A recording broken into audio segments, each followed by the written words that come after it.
Okay, so our gait is broken down into two different phases. First, you have your stance phase, which is about 60% of our gait cycle, and then swing phase, which is about 40% of our gait cycle.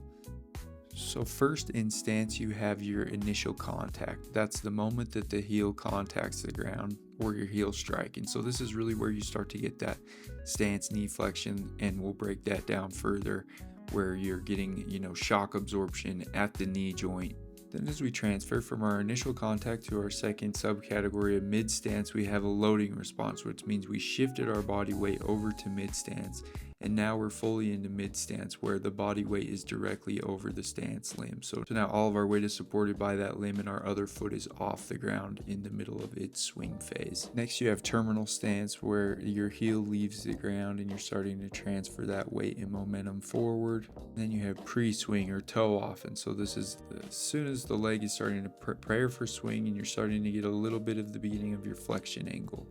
And so that's all of your stance kind of subcategories that break down and give you that time that you are supported by that limb. That is what stance means, is you're standing on that leg, and so you need to be fully supported.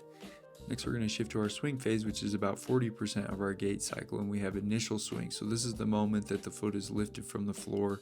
You can see here is it's like slowed down, and then it goes to the next move. You can see that flexion angle, which is a kick up. So the knee lifts up the foot a little bit for me, so that as I pass through to my mid swing, this is mid swing here where the limb passes directly beneath the body, I get that clearance and don't scuff the ground. You can see my foot isn't anywhere close to hitting the ground. And then here you have terminal swing where the limb starts to decelerate and prepare for that heel strike and start the stance phase over again. So that's the basic breakdown of stance and swing. You've got initial contact, mid stance, terminal stance, and pre-swing that make up your stance phase, and then initial swing, mid swing, and terminal swing that make up the swing phase. We understand the basic breakdown of our gait cycle and how that works. We can start to break down our prosthetic devices just a little bit more. I specifically wanted to break down some features that I really pay attention to when I'm troubleshooting different devices, when I am going through my reviews and things like that, things that I like to focus on because I do feel like they're helpful. So we'll start here with our socket flexion in initial contact and mid stance. So this is, I talk about it all the time. It is dealing with your prosthetic knee. Your microprocessor need to be specific. There are a couple mechanical knees that can offer this type of function, but mainly this is a microprocessor function. Most knees now that are microprocessors do allow for this. So that is really nice because I walked on a microprocessor that didn't allow for this for a long time. And as soon as I started walking this way, I noticed a massive difference on the comfort in my back at the end of the day and how much effort I was exerting. So this is just when you are landing at that initial contact and mid stance, instead of having full extension here and really pulling on a long lever, your socket is more flexed at the hip and flexed at the knee so that you have some of that shock absorption and feel comfortable in your socket to continue to roll over to full extension. And if you watch my other leg in this breakdown and just paying attention, in the background, you can see that it is getting, when I get that initial contact to mid stance, I do get a little buckle in my knee of shock absorption. So it's something that is naturally there and why it feels more comfortable to walk with it.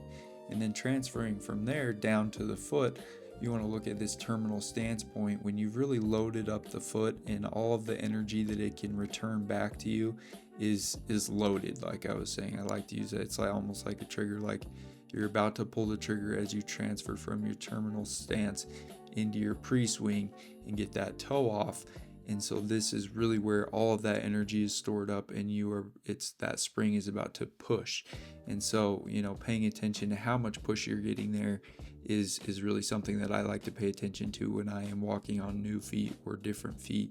And even, going from a carbon spring foot to a hydraulic foot or some of the microprocessor feet, understanding where that terminal stance point is and how that trigger point is going to respond is important.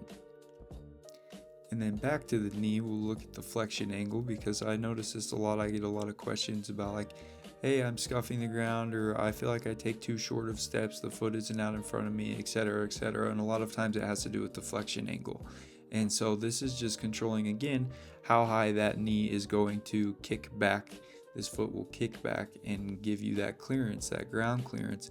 But also if you have this angle set high, or on some knees it's a high resistance, whatever it is, if you have it so that it's going to kick back more, a lot of times if you're a faster walker, that'll make it feel like you're waiting on it, or like it's falling behind you, it doesn't get out in front of you fast enough. Or on the alternate side, if you have it too low, then a lot of times you are scuffing the ground. It'll be tough to like even step up curbs without doing a lot of vaulting and things like that. And so this is one angle that I feel like is always worth paying more attention to if you feel like you're having timing issues with your swing phase.